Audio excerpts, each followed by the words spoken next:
Is Britain still safe for Jews? Yes, but it's tense. It's very tense. I mean, if there's a march every Saturday where there are people calling for your death and destruction, you can't say that that's a happy society. Ezra Levant here for Rebel News. As you can see behind me, one of the largest synagogues in the Greater Toronto area. It's called the Beth Avraham Yosef congregation in Thornhill. And it's a more conservative-leaning synagogue, not one of those left-wing pro-liberal synagogues. And it's therefore pro-Israel and skeptical of Canada's approach under Justin Trudeau to most things, especially Trudeau's bizarre decision in the last 6 months to side with Hamas. So much so that Hamas actually made a video thanking Canada by name. A shocking thing. Remember this? The statement by Canada, Australia, and New Zealand backing sustainable ceasefire in Gaza. We welcome these developments and consider them in the right direction. Well, the reason that I'm here is because Douglas Murray, the famous British commentator who has been a skeptic of many of the things we ought to be skeptical about, he's speaking here tonight. He's written books about the alarming immigration wave that has brought illiberal ideas to Europe. And of course, after the October 7th terrorist attack on Israel, Douglas Murray went there to report on location and has had a masterclass almost every night on TV rebutting the pro-Hamas, pro-terrorist narrative. There's never enough time to do that. It is ubiquitous. These people are gathered here to hear from Douglas Murray. I came here to see him again. I had the chance to meet him once or twice, just as a fan, really, not in any working capacity. And because I had heard that there would be the pro-Hamas protesters at this synagogue, but when we arrived early, there was not a protester to be seen. Maybe it was too chilly for the protesters to come out. Maybe their weekly rent-a-mob paycheck didn't clear. Instead, we went inside and we had a chance to chat with some of the people we saw. First of all, let me introduce you to a lawyer who was at the Toronto Raptors game when someone next to her was told to leave because they had a Star of David on their shirt and the message, "Bring home the hostages." Here's my interview with her. I was with a colleague of mine and I had gifted one of those sweatshirts to him, the Free Our Hostages sweatshirts. We went to the game to celebrate our birthdays, both criminal defense lawyers.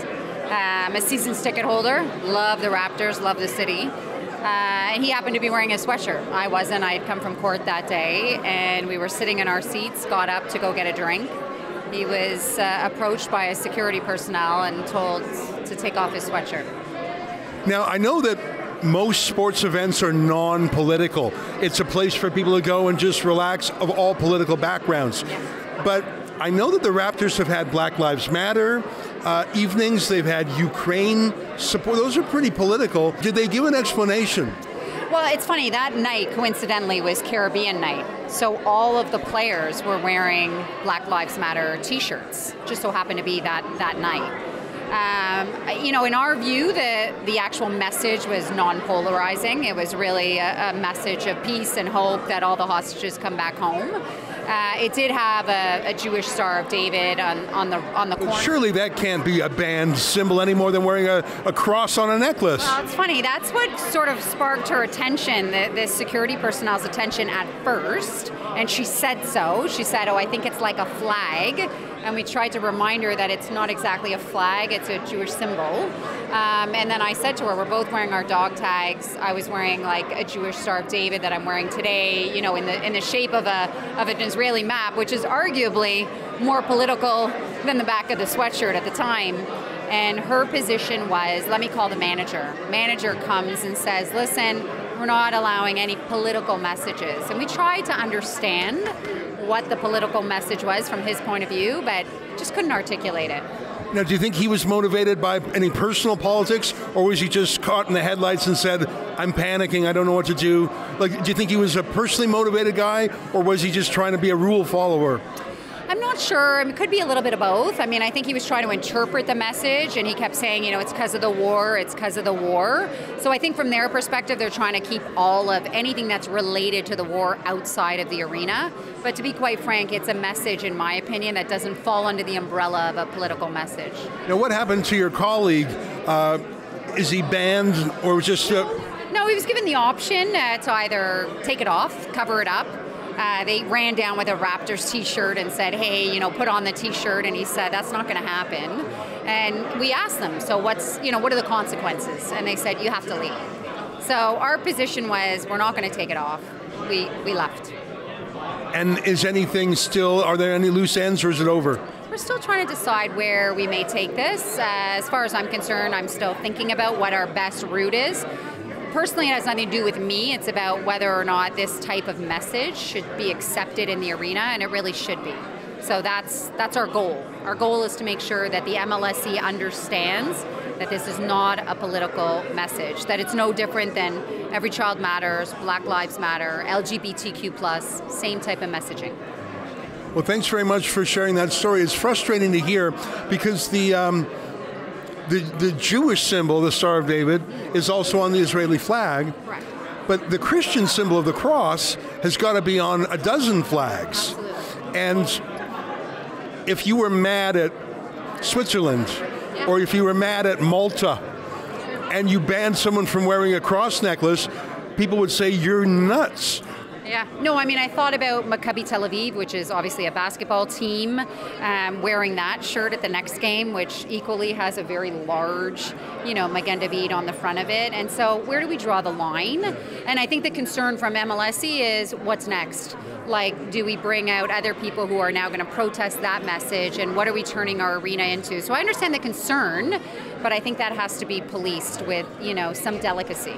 This is a Jewish synagogue, but there's a lot of people here from the Persian community. You might be saying, hey, aren't a lot of Persians Muslims? Aren't Muslims and Jews at odds? Well, a lot of Persians despise the theocratic fascism of the Ayatollahs. And a lot of the Persian diaspora in Canada and in America and around the world is very hostile to the authoritarian dictatorship there. And so they see a unity of purpose with the Jewish community. I met one young lady who set up a freedom-oriented Canadian council for Persians. Take a listen to her. Yeah, I decided to run for office in Oakville when I'm... At what political level? For MP. Have you challenged the nomination yet? I am in the nomination. In which party? Conservative Party of Canada. And what's the riding? Richmond Hill? No, it's Oakville. Right now Oakville is split in north and south. I'm in the north, but very, very soon it's going to be split east and west. Who's the incumbent there right now? Pam Manoff would be my challenge. And tell me about, I remember about a month ago there was a vigil in the Iranian community remembering the airliner that the government shot down. And my colleague David Menzies was there, and he was actually arrested by Chrystia Freeland's bodyguards, which sort of distracted from the event.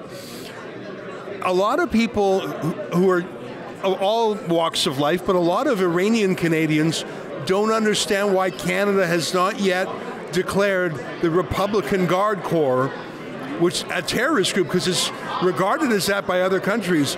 Why is the Canadian government not doing that? I guess that Justin Trudeau is somehow afraid of the Iranian regime. I always say I would like to know what they have. Do you think it's political support? Do you think it's money? Or do you think they have some dirt on him? It might be a cocktail of everything that you just mentioned, because it is just not understandable why they have killed 55 Canadian citizens. If he doesn't stand up for Canadians now, when would he? Well, I also managed to buttonhole the man of the hour for a few moments too. I didn't want to spend too much time there because other people had paid to attend a cocktail reception to him, but I did manage to get a couple of questions to the man one-on-one. Here's how that went. I was thinking about one question to put for you. Has Canada gone mad? In the eyes of the world, how does the rest of the world look at Canada, especially in regards to Israel these days? I've been here too short a time, Ezra, to give too big an overview. I don't know. I don't want to interfere in your political system, but I think everybody knows the challenges that this country faces on the question of Israel and many other questions. But this has got to be in the hands of the people, as everywhere. And you know, we all get the leaders that we vote for, and therefore the leaders we deserve. So, is Britain still safe for Jews? yes, but it's tense. It's very tense. I mean, if there's a march every Saturday where there are people calling for your death and destruction, you can't say that that's a happy society. And it wouldn't be put up with for any other group. If there were marches in the centre of London every week where there were some people, even just some people, saying that we should eradicate everyone who's black, that march would be stopped. There would not be a second march or a third. And the people who would be on the first march, once they knew what they were involved with, would not go back on the second week if they were decent people. So there's not even a double standard, a triple standard going on, but you know that as well as anyone. So that's my report from this chilly night in Thornhill, Ontario. I see some police lights flashing over there. I'll go check it out, but I don't think there's a protester in sight. Inside, however, just moments ago, we saw the main room filling up 1,200 seats, and I'm told it's sold out. I find that encouraging. There's people of every different background here. And while the protests on the streets are noisy and get attention, don't mistake that noisy rump for all Canadian opinion. And by the way, don't believe that every new Canadian is on Hamas's side too. Don't believe every Muslim Canadian is on side with Hamas too. As I saw today, plenty of Persian Canadians and others stand with Israel, stand with Canada, and stand for peace and freedom. For Rebel News, I'm Ezra Levant.